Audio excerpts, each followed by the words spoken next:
दोस्तों, आज हम जानेंगे रक्त के बारे में, ह्यूमन ब्लड के बारे में। हम देखेंगे रक्त से संबंधित कुछ प्रश्न, जैसे कि व्हाट इज़ ब्लड, रक्त क्या होता है। हम देखेंगे ब्लड का क्लासिफिकेशन, हम देखेंगे रक्त के कार्य, हम देखेंगे हीमोपोइसिस और हीमेटोलॉजी क्या होता है, और अंत में हम देखेंगे कुछ फैक्ट्स। चलिए शुरुआत करते हैं। पहला है व्हाट इज़ ब्लड। देखिए, ब्लड एक टिश्यू है, ब्लड एक ऊतक है। अब ये ऊतक क्या होता है? मेनली हमारी जो बॉडी होती है उसके सबसे छोटी यूनिट होती है सेल, और बहुत सारी सेल मिलकर बनाती हैं ऊतक, और ब्लड एक ऊतक है। मैं ये भी कह सकता हूँ कि ब्लड एक तरल ऊतक है, क्योंकि ब्लड लिक्विड फॉर्म में है। मैं ये भी कह सकता हूँ कि ब्लड एक संयोजी ऊतक है। क्यों? क्योंकि ब्लड बहुत सारे अंगों को आपस में जोड़ने का काम करता है। मतलब अगर मैं एक वाक्य में कहना चाहूं कि रक्त क्या है, तो रक्त एक तरल संयोजी ऊतक है, क्योंकि यह लिक्विड फॉर्म में भी है, यह शरीर के विभिन्न अंगों को जोड़ने का काम करता है, और यह बहुत सारी सेल्स से मिलकर बना हुआ है। दूसरा हम देखते हैं हीमेटोलॉजी और हीमोपाइसिस। हीमेटोलॉजी विज्ञान की जिस शाखा में हम रक्त का अध्ययन करते हैं उसे हम हीमेटोलॉजी कहते हैं। वहीं अगर हम हीमोपाइसिस की बात करें तो रक्त निर्माण की जो प्रक्रिया होती है उसे ही हम हीमोपाइसिस कहते हैं। हीमोपाइसिस की प्रक्रिया हमारे शरीर में बोन मैरो में संपन्न होती है। बोन मैरो को भी हम बेसिकली दो टाइप्स में डिवाइड कर सकते हैं। पहले रेड बोन मैरो और दूसरा yellow bone marrow. Red bone marrow में रेड ब्लड सेल्स और प्लेटलेट्स का निर्माण होता है, वहीं येलो बोन मैरो में व्हाइट ब्लड सेल्स का निर्माण होता है। तीसरा हम देखते हैं ब्लड का क्लासिफिकेशन। देखिए, ब्लड को हम मेनली टू पार्ट्स में डिवाइड कर सकते हैं। पहला प्लाज्मा और दूसरा ब्लड सेल्स। ब्लड का लगभग 60% पार्ट प्लाज्मा बनाता है, वहीं लगभग 40% पार्ट ब्लड सेल्स बनाती है।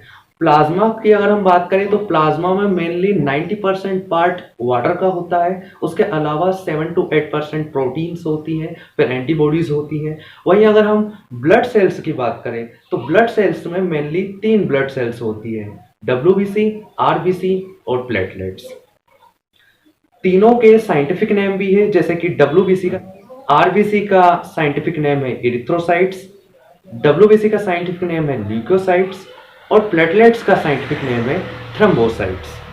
अगर इनके बारे में हम और कुछ जानें तो जो आरबीसी होती है उनका जीवन काल 120 दिन का होता है, और जो हीमोग्लोबिन होता है वो आरबीसी में ही पाया जाता है। और आरबीसी की एक और खास बात है कि इसमें केंद्रक नहीं पाया जाता। वहीं जब हम व्हाइट ब्लड सेल्स की बात करें तो व्हाइट ब्लड सेल्स का निर्माण हमें पता है, वहीं इनका जो जीवन काल होता है वो 2 से 4 दिन का होता है, और इनमें केंद्रक पाया जाता है। वहीं हम प्लेटलेट्स की बात करें तो प्लेटलेट्स में केंद्रक नहीं होता है, और इनका जो जीवन काल होता है वो 3 से 5 दिन का होता है। अब हम देखते हैं रक्त के कार्य। देखिए, रक्त का एक मुख्य कार्य होता है ट्रांसपोर्ट करना, यानी कि हमारे शरीर में और कोई ऐसा अंग या ऐसा ऊतक नहीं है जो कि ट्रांसपोर्ट करने का काम करे। ब्लड ही है जो ट्रांसपोर्ट का काम करता है, चाहे वो ऑक्सीजन का ट्रांसपोर्ट की बात हो, चाहे वो वाटर के ट्रांसपोर्ट की बात हो, चाहे वो कार्बन डाइऑक्साइड के ट्रांसपोर्ट की बात हो, चाहे वो फूड मटेरियल के ट्रांसपोर्ट की बात हो, या फिर वो एंजाइम्स या हार्मोन्स के ट्रांसपोर्ट की बात हो। सभी प्रकार के जो ट्रांसपोर्ट होते हैं बॉडी के अंदर एक जगह से दूसरी जगह, वो मेनली ब्लड ही करता है। वहीं दूसरा पार्ट हम ये भी देख सकते हैं, एक और छोटा सा काम, वैसे तो बड़ा है वो, क्या कि इम्यूनिटी सिस्टम का निर्माण करना। क्यों? क्योंकि जो WBC होती है वो हमारे इम्यूनिटी सिस्टम का एक बहुत बड़ा पार्ट बनाती है।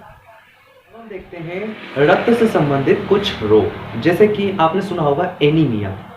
एनीमिया को हम बोल सकते हैं कि रक्त की कमी, हम बोल सकते हैं आरबीसी की कमी, हम बोल सकते हैं हीमोग्लोबिन की कमी, और हम बोल भी सकते हैं कि आयरन की कमी। बेसिकली होता क्या है, आयरन की कमी होती है। आयरन की कमी होने से हीमोग्लोबिन का निर्माण नहीं हो पाता, क्योंकि हीमोग्लोबिन का एक मेन पार्ट होता है आयरन। वहीं हीमोग्लोबिन का निर्माण नहीं होने से आरबीसी का निर्माण कम होता है, और आरबीसी कम होने से सीधी सी बात है, ब्लड कम होता है, और इसे ही हम एनीमिया कहते हैं। दूसरा हम देख सकते हैं sickle cell anaemia. Sickle cell anaemia में जो आरबीसी का स्ट्रक्चर है वो सीकल यानी हंसिया आकार का हो जाता है, इसे ही हम सीकल सेल एनीमिया कहते हैं। एक होता है थैलेसीमिया। थैलेसीमिया में क्या होता है, जो ब्लड प्रोडक्शन की प्रोसेस है वो खत्म हो जाती है, वो बंद हो जाती है। वहीं एक होता है हीमोफीलिया।